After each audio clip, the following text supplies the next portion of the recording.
Bien, yo estoy en el hospital en realidad desde la guardia, principalmente estuve durante muchos años, y ahora estoy cumpliendo otras funciones, y mi interés en el tema de la dislexia tiene mucho que ver con lo personal, porque mi hijo más chico es disléxico, entonces a partir de ahí surgió sobre todo mi mayor interés en el tema. La dislexia es una condición que tienen determinadas personas, uno nace con esa condición, es como el que nace con su capacidad de ser zurdo, maneja más la mano izquierda.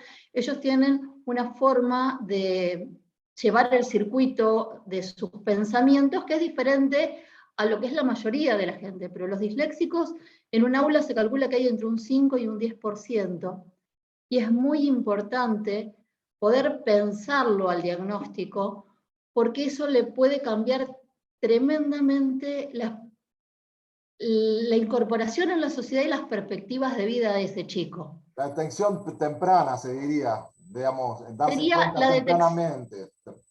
poder detectarlo tempranamente. Si bien la dislexia en sí es una dificultad en lo que es la lectoescritura, sobre todo en la parte del lenguaje, de la lectura, perdón, y la traducción y todo lo que es la identificación fonológica, uno podría decir, bueno, pero entonces nosotros hasta que el chico no esté leyendo y escribiendo no vamos a saber que es disléxico.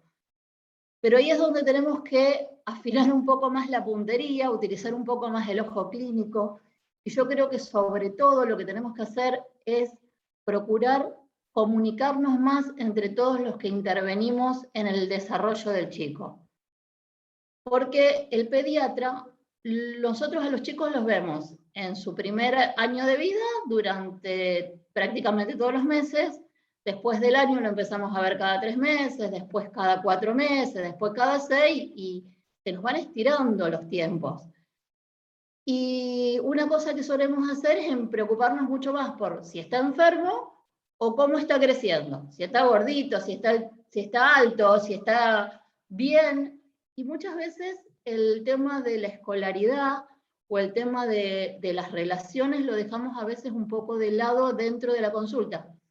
A ver, puede haber un millón de justificativos, que la consulta es corta, que necesitas sacar todas las dudas que tienen los papás, que tenés que analizarle un montón de cosas al chico, pero la realidad es que hay cosas que uno a veces puede ir perfilándolas desde varios ángulos. Por ejemplo, sabemos que la dislexia es una condición que se hereda mayormente.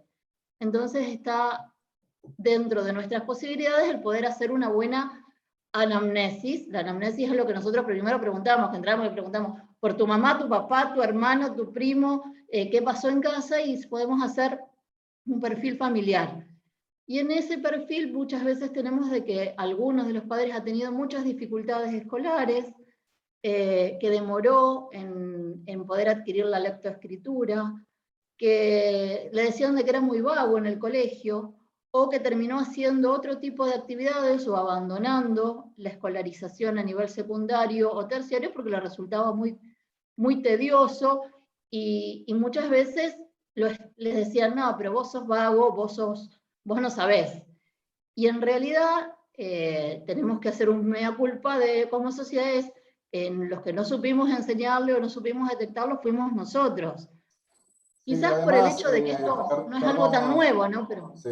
Doctora, perdón, perdón. hoy se conoce que el cerebro tiene una plasticidad, digamos, estas áreas o estas conexiones pueden ser distintas, pero adquieren las mismas habilidades con el tiempo, sabiéndole fomentar, sabiéndole estimular. Esto se lleva a un desarrollo normal, entre comillas, porque a veces se discrimina o se lo considera que no pueda llegar a tener todas las habilidades. Esto hay que descartarlo. La persona los chicos con dislexia, bien acompañados, pueden recibirse, pueden desarrollar todo lo que ellos quieran, ¿no es cierto? Es que no solamente pueden hacerlo, sino que pueden ser mucho más brillantes que la mayoría. O sea, hay personas que son sumamente destacadas en el mundo en general, como puede ser Bill Gates, como puede ser la autora de Harry Potter. Ellos son disléxicos, son personas que además tienen una visión distinta o analizan las cosas desde otro ángulo, y eso nosotros no lo podemos cambiar. Los podemos ayudar en determinados pasos, que son los pasos iniciales. Después, cuando generan la adaptación, pueden llegar a ser mucho más brillantes que nosotros. O sea, que el común de los mortales, ellos pueden ser mucho más capaces. Pero todo está en cómo lo criemos a ese chico.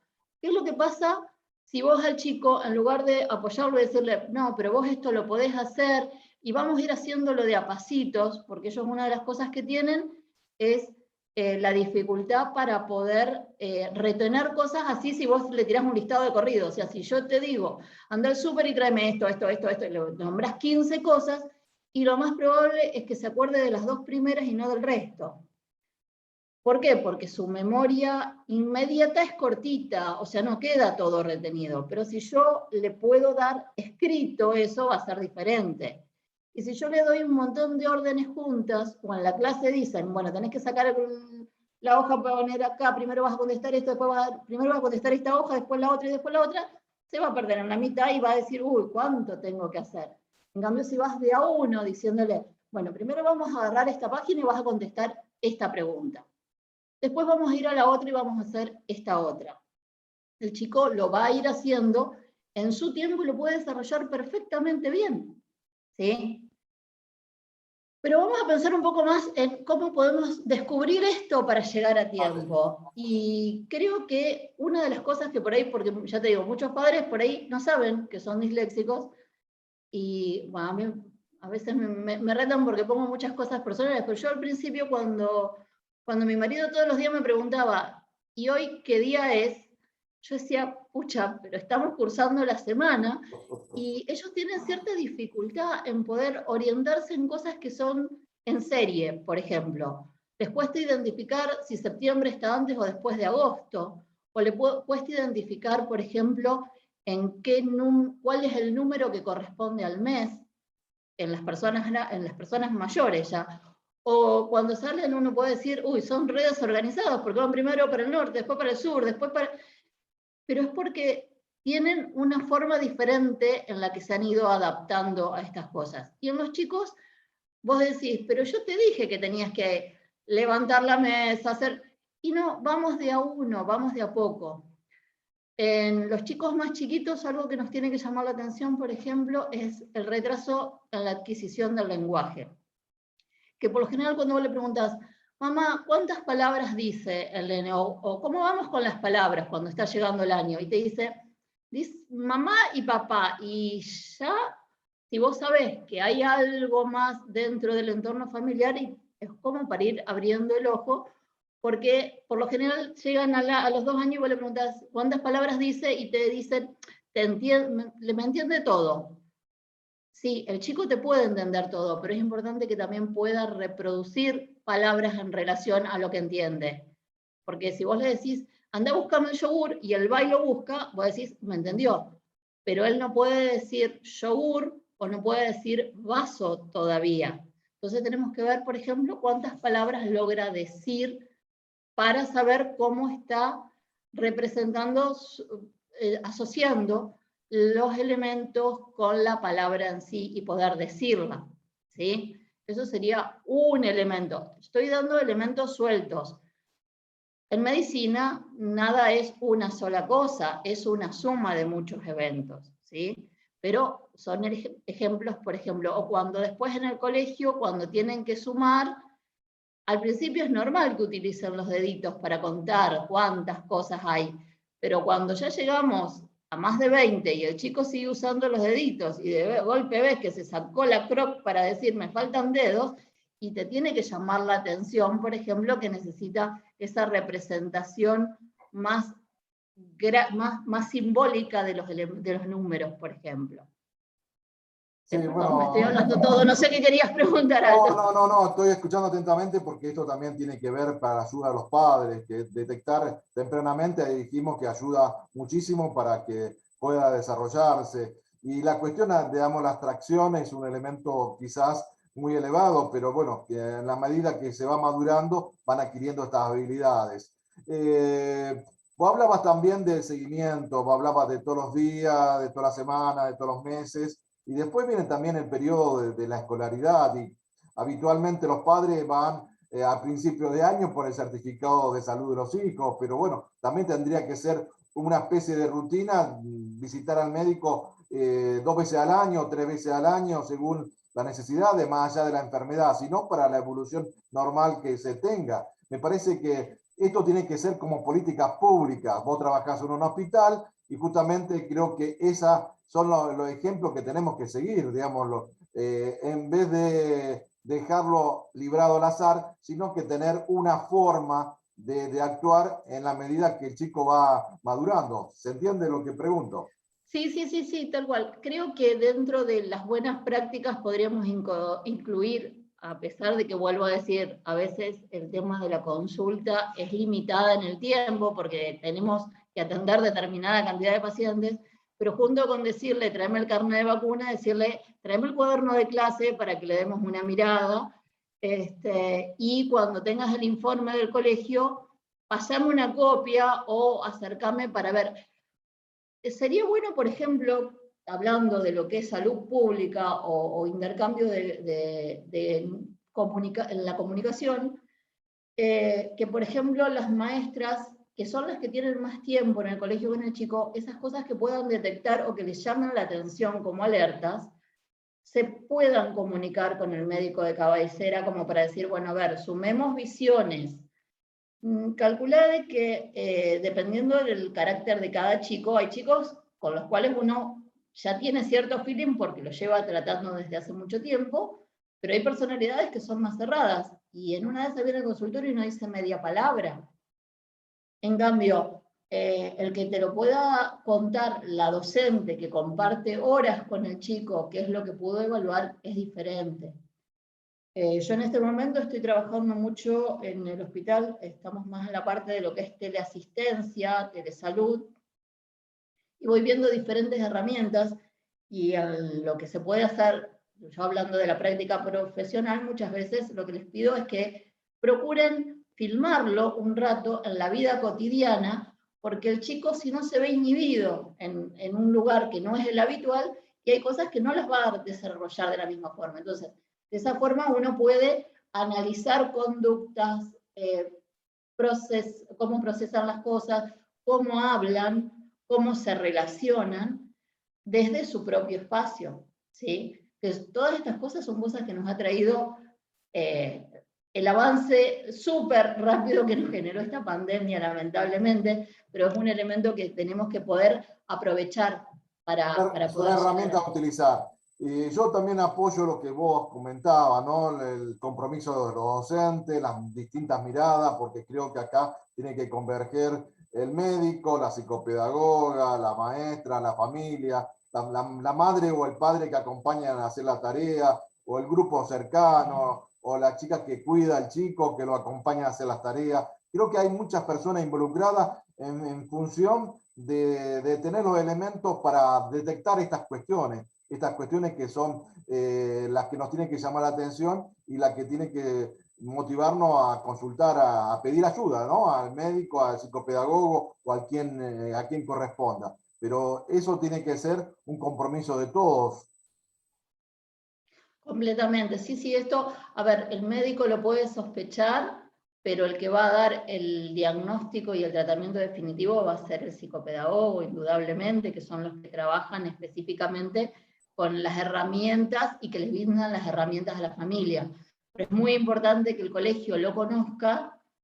El colegio lo conozca en dos sentidos, en el sentido de poder tener las alertas para detectarlo y que tengan las herramientas para que después el chico pueda tener las adaptaciones curriculares que corresponden. Porque muchas veces se llega a saber si este chico es disléxico y la idea no es estigmatizar al chico, no es ponerle un cartel que diga, no. Tenemos que tener determinadas consideraciones en cuanto a las necesidades del chico, pero no es ponerle una etiqueta de por esto no va a ser bueno ni nada. No, Tenemos que puede ser trabajar para la excelente con... inclusión, tenemos que trabajar todos juntos para la inclusión, respetando los tiempos, respetando las capacidades que se va desarrollando. No todos los chicos desarrollan las mismas habilidades, Y eso cada uno es una singularidad, un sujeto tiene su propia subjetividad. Entonces creo que también en esto, ¿no? Los maestros muchas veces trabajan con los que les siguen, y no es así. Tendrán que trabajar con todo el grupo, digamos que avancemos todos juntos, porque es el verdadero desafío de los docentes o de la sociedad, ¿no? Porque creo que acá está en juego de qué manera incluimos o excluimos a niños, a jóvenes o a personas. Creo que de eso se trata. Tal cual, y en esa dejar muchas veces excluir o no me gusta mucho la palabra, pero marginalizamos a determinados niños, esos chicos después no se sienten cómodos con ir al colegio. Y entonces después empiezan a aparecer otras situaciones y empieza también a aparecer muchas veces cierta respuesta negativa o respuesta agresiva desde el niño hacia sus pares o hacia lo que es el sitio que lo sostiene incómodo, digamos. Por eso muchas veces estos chicos dejan de estudiar precisamente porque no encuentran el apoyo. Y hoy por hoy, con todo lo que sabemos de dislexia y con todo lo que podemos hacer para ayudarlos, no podemos pensar en que alguien deje de estudiar por eso. Hay incluso libros que se imprimen especialmente para chicos que tienen dislexia, donde ellos tienen mayor facilidad para lo que es la lectura de mayúsculas, imprentas. Incluso hay programas de computación en los cuales vos podés procesar textos, incluso podés procesar las fotocopias que te manda la docente, para que el chico pueda tener en la pantalla, en la letra que a él le resulte más fácil de leerlo, o por ejemplo las letras que ellos pueden llegar a cambiar, si es la B con la D, por ejemplo, las pueden indicar para marcarlas de diferentes colores y que se les facilite. En ese sentido, por ejemplo, Marcela Mendicino, que sé que la entrevistaste el otro día, ha trabajado muchísimo, muchísimo en que los chicos, incluso que llegan al nivel terciario, que están en la facultad, puedan tener una mirada de adaptación para poder hacerles más simple el poderse continuar con su cursado sin tantas trabas, ¿sí? Tienen todo un sistema organizado para poder ayudarlos, lo cual me parece fantástico. Creo que es un trabajo excelente que han hecho desde lo que es el trabajo de Marcela y de la agrupación Aprendamos. Bueno, doctora, ya estamos cerrando lo que sería esta nota. Me parece importante, ¿no? Conocer más y desmitificar o, digamos, conocer mejor ciertas cosas para que podamos entenderlas y, bueno, no catalogarla, no excluirla o no o pensar mal, ¿no? Creo que acá todo lo contrario. Tenemos que saber respetar los tiempos, saber respetar la diferencia y conocer más nos va a ayudar a crecer entre todos. Creo que es el mensaje final que tenemos que dar. Totalmente, totalmente. Es poder ayudar a quienes tenemos alrededor y darles las mejores posibilidades, porque son personas sumamente capaces y tienen todo el derecho a recibir todo nuestro apoyo. Así es. Muchas gracias, doctora, por su tiempo, su buena predisposición, y seguramente seguiremos charlando porque hay algunos temas pendientes que vamos a tratar de cubrir con algunos micros que creo que vamos a comprometerla a usted para más adelante. Muchas gracias. Gracias a usted, Aldo. Estaremos en contacto, ningún problema. Un gusto estar. Bueno, muchas gracias. Nosotros seguimos con la música y ya volvemos.